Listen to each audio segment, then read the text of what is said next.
ये ऑनलाइन वालों, बीच में बच्चे ने ये कहा था कि क्वेश्चन 14 की पिक्चर दे दें, और कोई सवाल नहीं था, तो ये पिक्चर है जनाब, फिजिकल वाले ऑनलाइन वालों को बताया। ले जी, एक minute, let me take a side.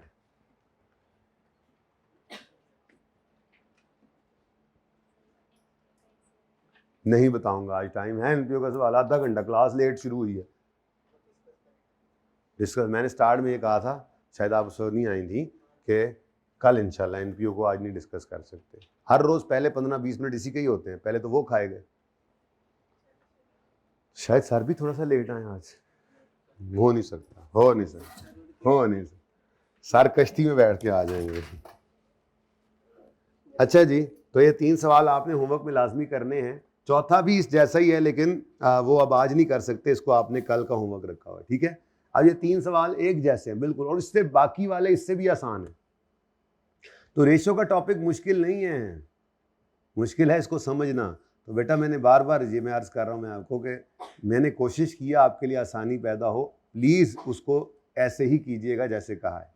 उससे आप वाकई महसूस करेंगे कि एक आपका बड़ा सवाल पर्चे में 15 नंबर का, अराउंड 15 नंबर का, वो आपका 15 से 18 नंबर का सवाल आएगा। अल्लाह ने चाहा तो वो आप आधे घंटे में कर भी लेंगे, उससे आपको कवर मिल जाएगा बाकी किसी मुश्किल सवाल के लिए भी। ओके, लेकिन आसान सवाल हमेशा पहले करने चाहिए। अच्छा, ये वो क्या वो ये वो ROCE का फॉर्मूला क्या है? ROCE का फॉर्मूला है PBIT over average capital employed. Capital employed में क्या आता है? इक्विटी और लॉन्ग टर्म डेट्स। इक्विटी में क्या आता है? Revaluation share capital, retained earnings, revaluation surplus वगैरह वगैरह।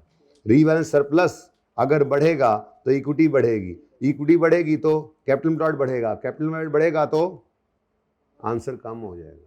ये असर होता है रिवैल्यूएशन का। और क्या होता है?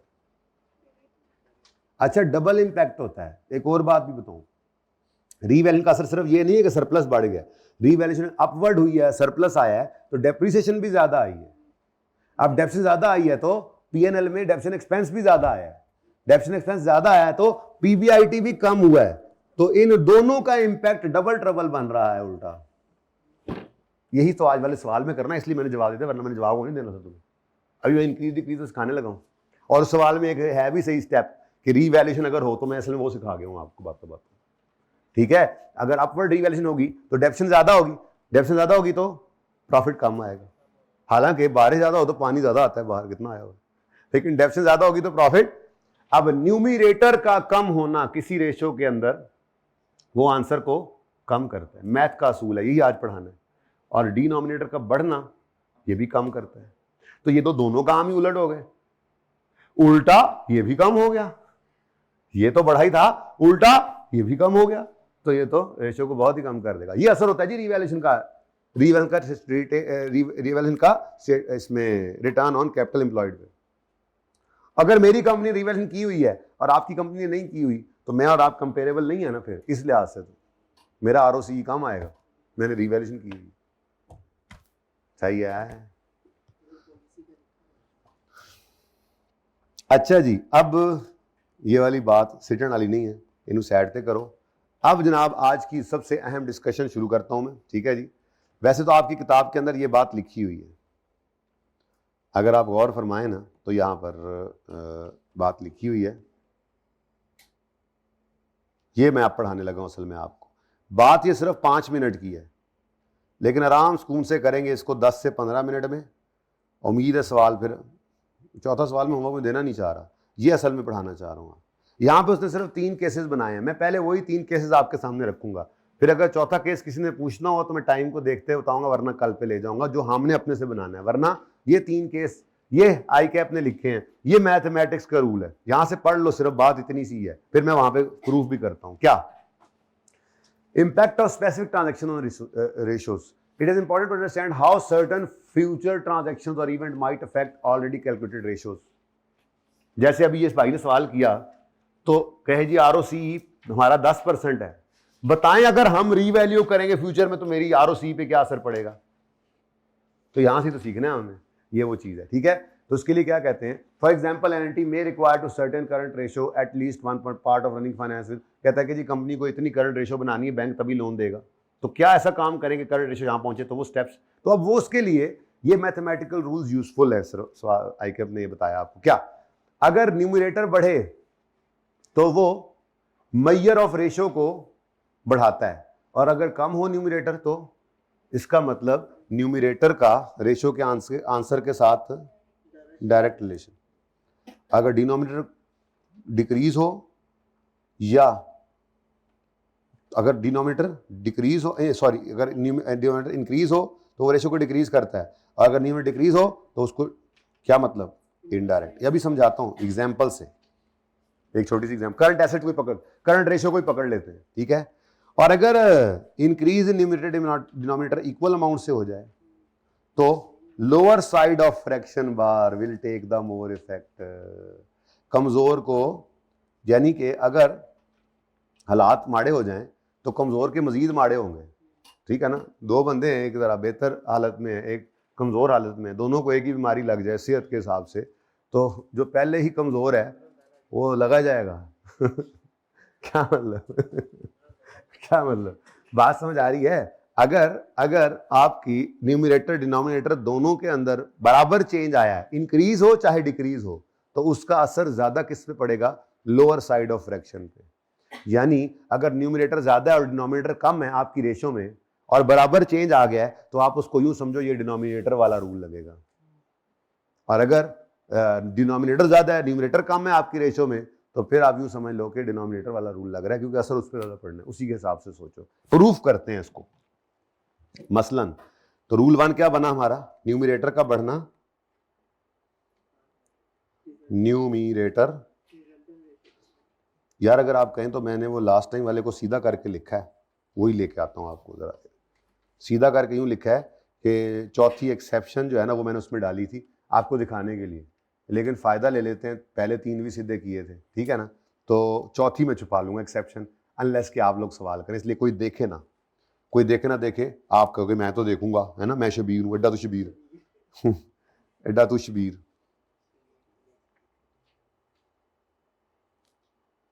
यार की हो गया,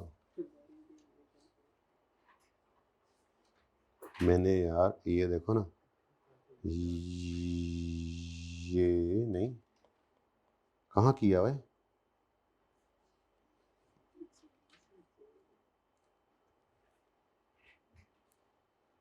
वो मैं कितने करता है, हाँ मिल गया, लेकिन पहले मुझे जरा छुपाने दो, जो चीज मैंने आपसे छुपानी है ना वो मुझे छुपाने दो। आप देखना ना लो कहीं ना, उस्ताद मना कर रहा है तो रह जाओ ना, हो सकता है इसको बताए बगैर ही काम चल जाए आपके सेशन में। वैसे मैंने एहतियातन बना लिया था ये, लास्ट टाइम जो है ना, लास्ट टाइम बच्चों ने ये नहीं पूछा था, लेकिन पता नहीं कहीं और अलग जगह पे पूछा था, तो वहीं पे बता दिया था। तो यहाँ ले जी, ये असल में लिखा हुआ था वहां पे, न्यूमरेटर का बढ़ना रेशो को बढ़ाएगा, न्यूमरेटर का कम होना रेशो को कम करेगा, ठीक है। अब इसको एग्जांपल से समझते हैं। करंट रेशो की मैंने एग्जांपल पकड़ ली यहाँ पे, करंट रेशो, क्योंकि करंट रेशो जरा कैलकुलेट करना आसान है ना, करंट एसेट और करंट लायबिलिटी एक ही चीज ऊपर, न्यूमरेटर में एक डिनोमिनेटर, उसी को बढ़ाना कम करना आसान, तो समझाना आसान है, ठीक है। अब current asset over current liability था मेरा 500/250, मतलब 2 टाइम्स, मतलब 2 टाइम्स, आगे नहीं देखना, बल्कि मैं खुद ही आपसे छुपाऊं, आपने तो रहना नहीं है, मत देखो, मत देखो ना, उस्ताद मना कर रहे हैं तो तुसी नहीं हो रहे, चेक करो। ओह क्या देखना पड़ रहा है, अच्छा वैसे अल्लाह करेगा ये सवाल आप आज नहीं करोगे, वरना आज ये भी ओपन कर दूंगा, बल्कि कर ही देंगे आज, देखी जासी हैं। मैंने वो नजर आएगा आपको लिखा हुआ ना ऐसे करके, कंप्यूटर पे लिखने की ना राइटिंग और होती है मेरी, लेकिन बहरहाल सुनो आप, सादा बात, 2 टाइम्स मेरी करंटली इस वक्त रेशो आ रही है। सवाल कहता है कोई ऐसा काम हुआ है,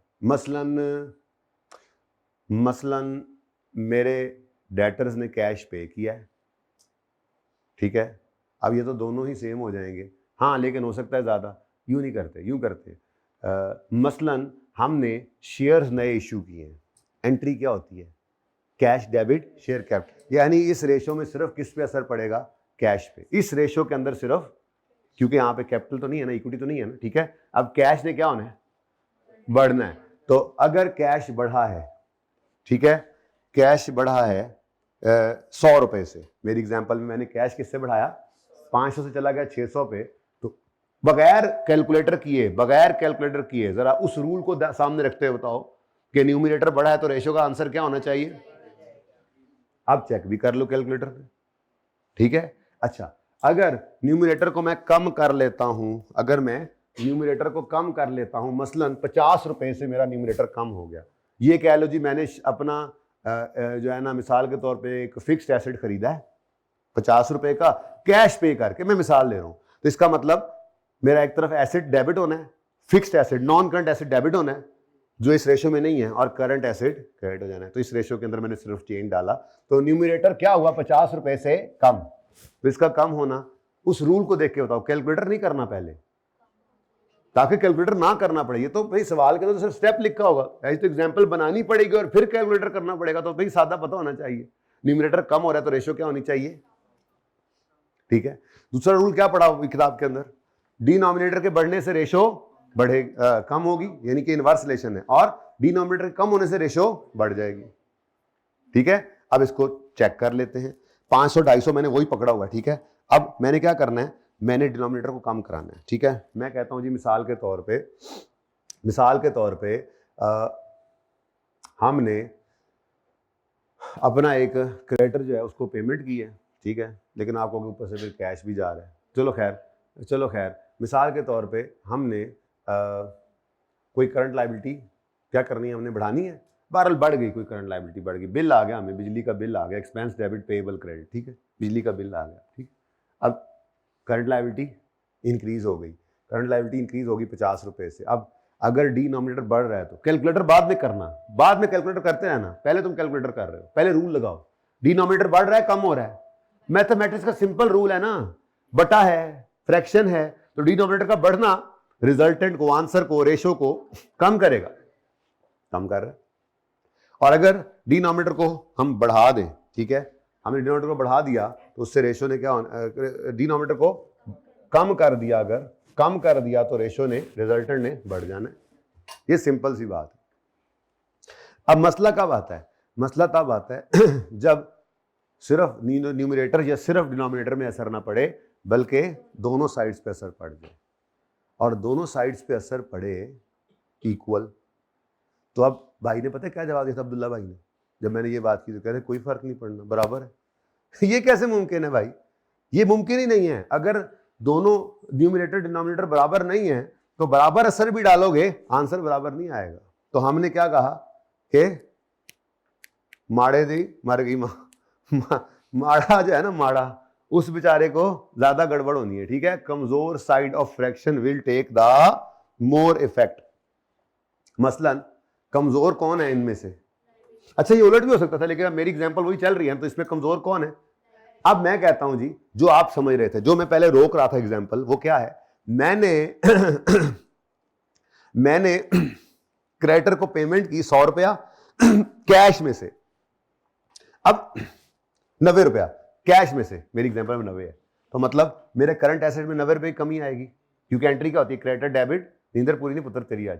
ये बड़ी अहम बात कर रहा हूं, ये गुजर जानी है ऐसे एरोप्लेन बन के, बड़ी अहम बात है। 2 सवाल बड़े और एमसीक्यूज बेताशा, सिर्फ इस रूल से होने, ये 3 रूल से।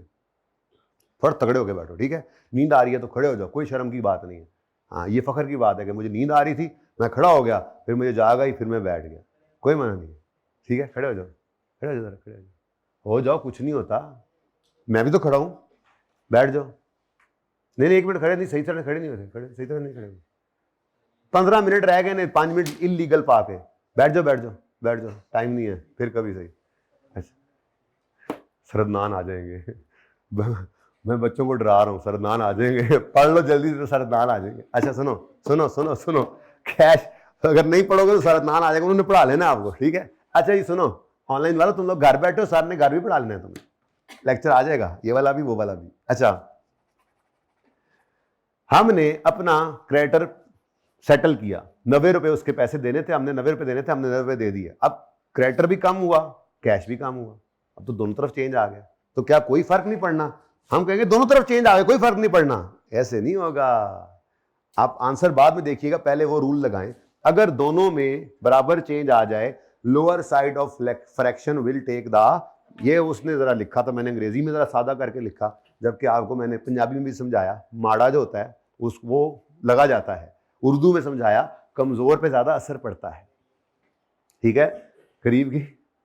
चल अच्छा, अब देखो 500 बटा 250 है, अब 90 कम करे तो रूल के हिसाब से किसको ज्यादा असर पड़ना है?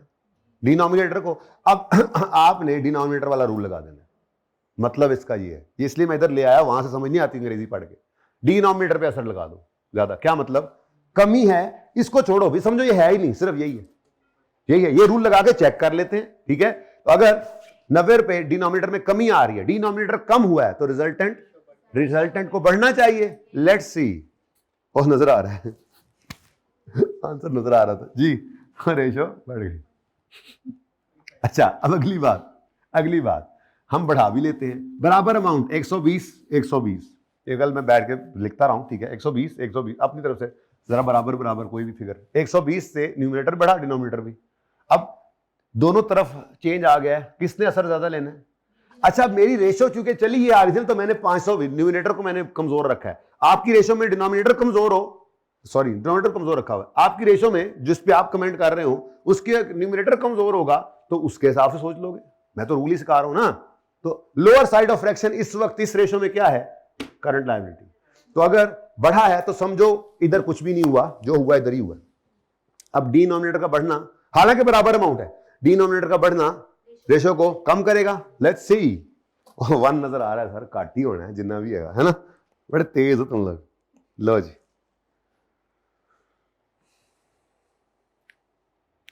ठीक है। अच्छा, ये आई के आपने लिखा था, बस चौथी बात नहीं है। लेकिन पता है अहमद के दिल में इस वक्त क्या चल रही है?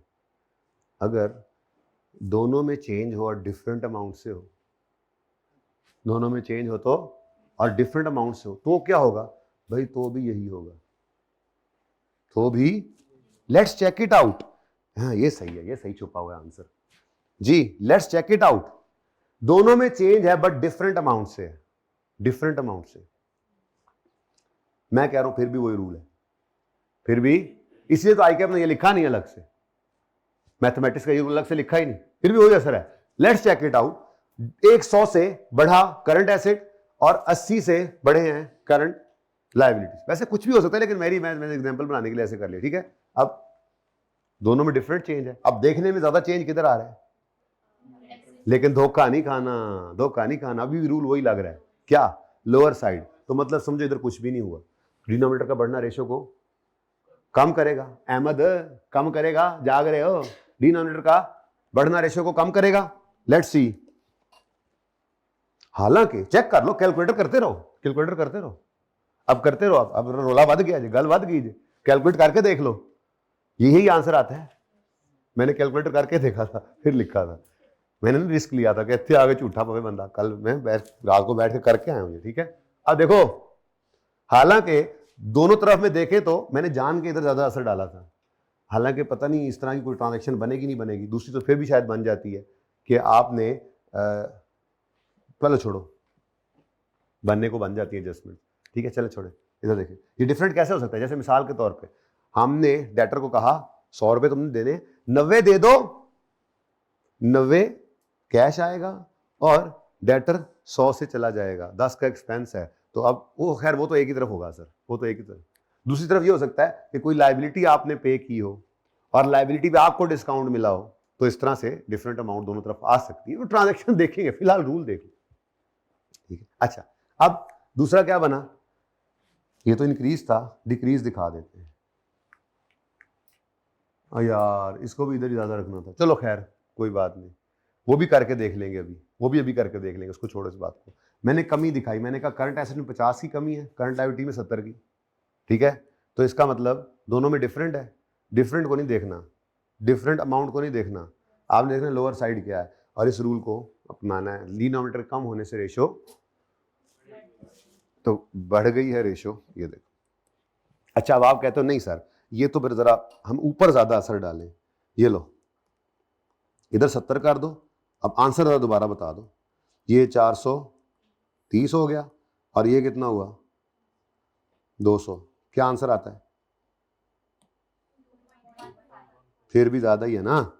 देखो मैंने जान के इसलिए किया कि आपको ये होगा कि देखा अभी इधर असर, चलो अब तो ऊपर असर ज्यादा है, अब तो ऊपर असर ज्यादा है, ठीक है। तो फिर तो इसका मतलब ये रूल चलेगा, ठीक है, बल्कि दौड़ेगा।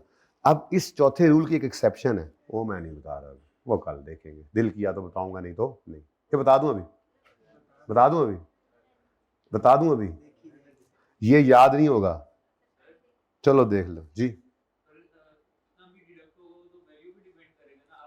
देखा ना, मुझे इसीलिए था कि मैं चौथा बता दूं, मैं चौथा बता दूं, मुझे था ये चौथा बता दूं। एक्सेप्शन टू रूल 4 क्या है? That if increase or decrease on higher side of fraction is double, then result of ratio will not change. क्या मतलब? देखो नहीं देखना, आंसर नहीं देखना, आंसर नहीं देखना, कह तो रहा हूं, सरदान आ जाएगी।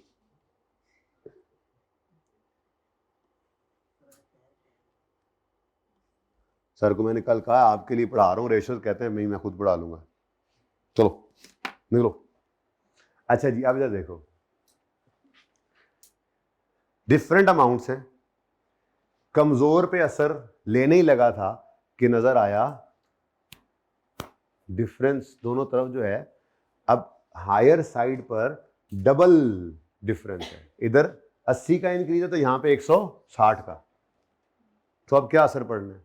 अब कोई असर नहीं पड़ना, अब कोई असर नहीं पड़ना, ये कैंसिल हो गया। Exception to rule 1 is that if increase और decrease on higher side of fraction is double, result of ratio will not change. Let's check it out. और ठहर जाना, मतलब कि आगे भी कुछ पे है ना, ठहर जाना, हाले सबर ते कर जा, ठीक है। और अगर देखो हायर साइड पे चेंज डिक्रीज वाला है, लेकिन लोअर साइड वाले चेंज से डबल चेंज है, यानी 25 की कमी है, इधर 50 की कमी है, तो रेशियो का आंसर नहीं बदलेगा। तो फिर बदलेगा कब? अब देख लो, जब तक फर्क कम था हायर साइड वाला, मतलब हायर साइड का फर्क लोअर साइड के फर्क से डबल हो जाए तो बराबर हो जाए, और डबल से ज्यादा हो जाए तो ये रेशो उल्टेगी जाके। लेकिन ये कभी भी केस नहीं आया इस तरह। और आईकेएफ ने तो ये बात कहीं पे लिखी, जिक्र ही नहीं, आईकेएफ ने तो इस बात का भी जिक्र नहीं किया हुआ, इसलिए मैंने कहा था छोड़ दो, लेकिन इस जैसे भाई के लिए मैं कल से लिखकर घर से ही लाया था, ठीक है। इधर देखो, अगर इधर इंक्रीज डिनोमिनेटर में 80 है और न्यूमिनेटर में 160 से भी ऊपर चला गया है, अब वो रूल नहीं लगेगा, अब हायर साइड असर ले जाएगी। लेकिन इतनी बातें नहीं याद रहती बेटा, ये आपके लिए अलग से नोट करने के लिए होगा, इसको मेन सफे पे नोट नहीं करना आपने, ठीक है। तो ये देखो, हालांकि कमजोर कौन था? डिनोमिनेटर, लेकिन असरात क्या पड़े हुए हैं? न्यूमिनेटर के बढ़ने वाले। ऐसे ही डिक्रीज मोर देन डबल हो गया, 50 से ऊपर डिक्रीज आ गया डिनोमिनेटर में, न्यूमिनेटर में, हायर साइड में, तो रेशो सेम नहीं रही, कम होगी। लेकिन इधर देखो, आपके लिए ये भी ज्यादा थे मेरे हिसाब से, आपके लिए ये भी नहीं लिखना चाहिए था मुझे, लेकिन चलो मैं गलती से लिख गया, ठीक है। तो अगला तो बिल्कुल भी नहीं, इसलिए पहले सिर्फ इसकी तस्वीर ले लो, ये मोर देन इनफ है। आईकेएफ ने सिर्फ ये 3 बातें की है, चौथी मैंने अपनी तरफ से कर दी, एक्सपैंड नहीं हो सकता। मैं ये चाह रहा हूं कि, बल्कि चलो ऐसे कर लो, ये सही है, ये आपके मेन रूल्स हैं, ये आपके काम की चीज है, ठीक हो गया, सही है। ये काफी है, ये काफी से ज्यादा है, किताब में भी यही 3 लिखे हुए हैं, नजर आया था, देखा था ना, 3 रूल्स है ना, यही 3 लिखे हुए हैं, यही 3 लिखे हुए हैं, इससे ज्यादा बात बनती नहीं थी, लेकिन मुझे पता था, क्योंकि हर दफा पता होता है, ये सवाल आते हैं, इसलिए चौथा रूल बनाया। ये अभी नहीं तस्वीर खींचनी इसकी, चौथा रूल बनाया, तो चौथे रूल पे फिर ऐसे भाइयों ने सवाल उठा दिए, तो फिर उसकी एक्सेप्शन दे दी। तो ये चौथे के साथ तस्वीर खींचें, इसकी अलग करके ठहर जाए, तो 3 इकट्ठे हो गए हैं ना तस्वीर में। अब ये चौथे के साथ इसकी एक्सेप्शन, ये यहां पे मैं कर देता हूं, अब गुजारा हो जाए शायद। ठीक है, ये इसकी एक्सेप्शन। तो ये चौथा रूल और इसकी एक्सेप्शन ये अलग सफ़े पे नोट करना। ओके, तीन याद रखो, ये काफ़ी हैं। कितनी चीज़ें याद रखोगे ज़िंदगी में? बस। हाइब्रिड वालों समझ आई? हाइब्रिड वाले भाई समझ आई? दूसरे भाई तो शायद टैक्स के लिए आए हैं। समझ आ गई भाई? अकेला ही डटा हुआ। मैंने कहा आ जाओ, कहता मैं नहीं आ, बैठा हूँ।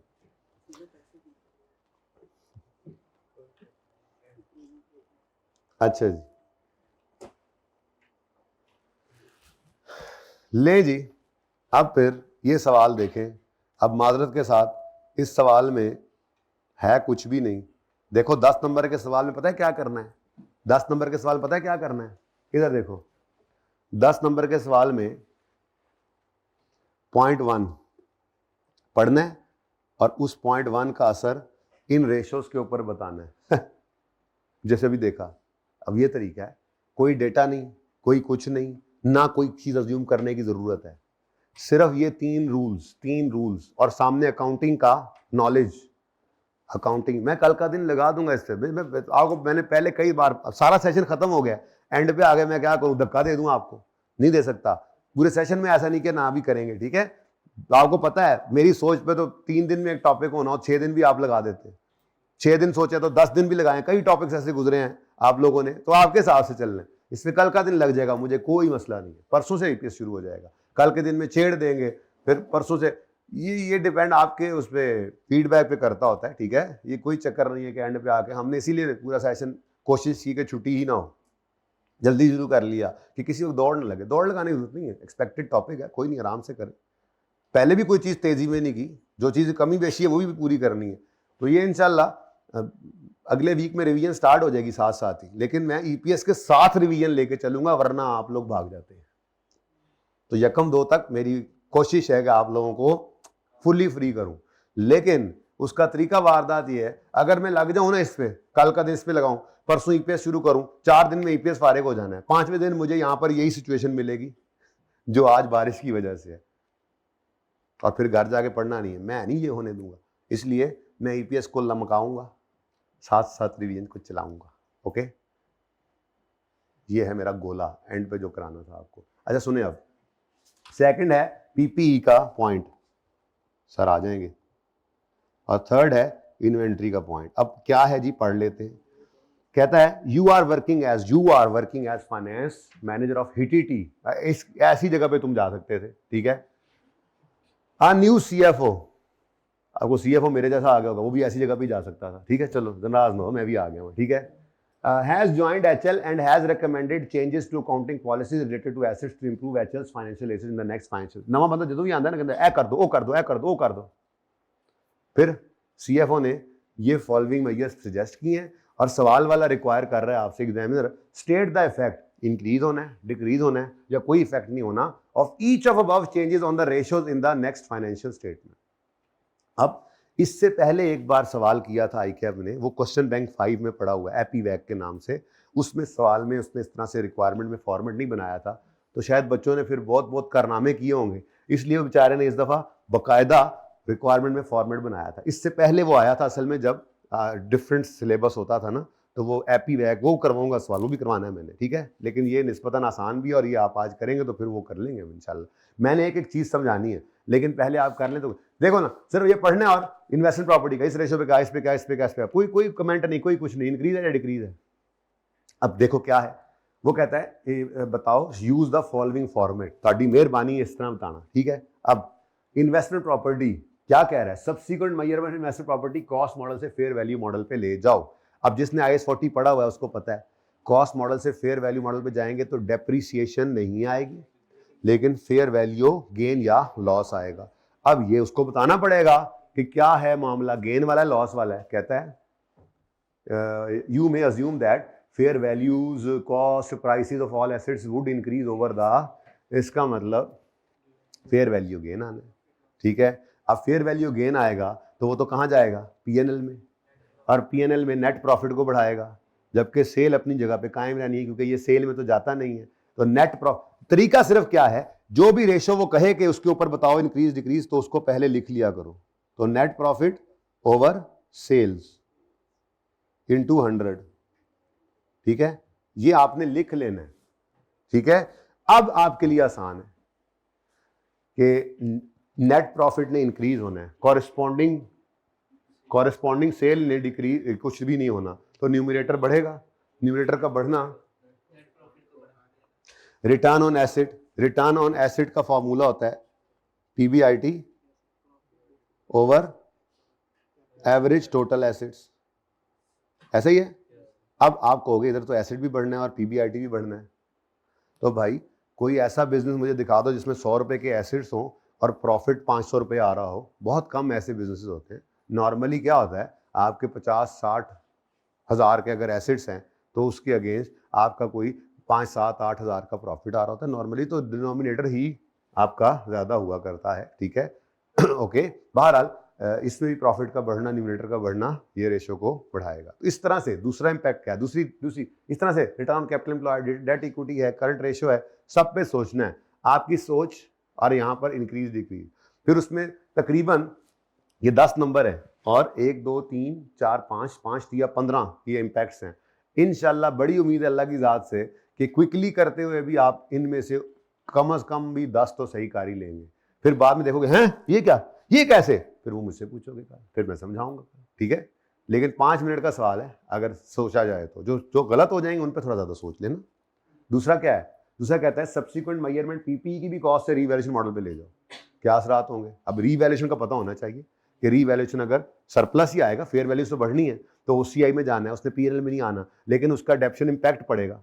फिर इक्विटी ने बढ़ जाना है रीवैल्यू सरप्लस की वजह से। तो ये बातें जहन में रखते हुए इन रेशियोज के ऊपर असर बताना है। तीसरा है कॉस्ट फार्मूला इन्वेंट्री का वेटेड एवरेज से फाइफो पे ले जाओ। अब फाइफो, महंगाई के जमाने में फाइफो का स्टॉक ज्यादा होता है एफको से। अब क्लोजिंग स्टॉक का बढ़ना प्रॉफिट को कम करता है, नहीं, क्लोजिंग स्टॉक का रिलेशन डायरेक्ट है, तो क्लोजिंग स्टॉक बढ़ेगा तो प्रॉफिट भी बढ़ेगा। अब जिन रेशो में प्रॉफिटेबिलिटी आ रही है उसके अंदर वो असर भी पड़ेगा। फिर दूसरी तरफ क्लोजिंग स्टॉक ने बढ़ना है तो करंट एसेट बढ़ा होगा, टोटल एसेट बढ़ा होगा, तो ये देखना पड़ेगा आपको। उसी तरह से असरात बताओगे, मैं सारे इंशाल्लाह आपको समझाऊंगा।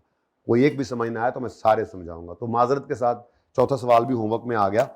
वैसे मेरा ये प्लान था होमवर्क में देना, और पिछले 3 में से कम 2 डिस्कस करके एक होमवर्क में देना, लेकिन टाइम देर होने की वजह से आपको आज 4 सवाल होमवर्क में मिल गए।